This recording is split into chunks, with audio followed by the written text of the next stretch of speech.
కుటుంబాలు విరిగిపోవటానికి, వాళ్ళు వీళ్ళు దూరమైపోవటానికి ప్రధానమైన కారణం వారి మాట విధానం. దేవుని వాక్కుగా మీరు అంగీకరించండి. చాలామంది కుటుంబాల్లో భార్య భర్తలు కూడా దూరం చేసేస్తుంది మాట.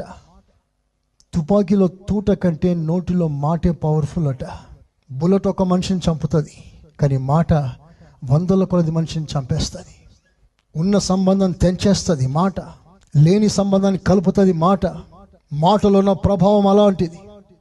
ఈ మధ్య ఒక సర్వేలో ఒక భక్తుడు అన్నాడు, ప్రతి పురుషుడు ప్రతిరోజుకి 28,000 మాటలు పలుకుతాడట. సిస్టర్లు 32,000. స్తోత్రం. అన్నీ ఎక్కువే. సిస్టర్లు రోజుకి 32,000 సార్లు మాట్లాడతారట. ఈ నాలుక చాలా ఘోరమైంది, మోసమైంది. బైబిల్ సెలవిస్తుంది ఇది అగ్ని ప్రపంచం అంట.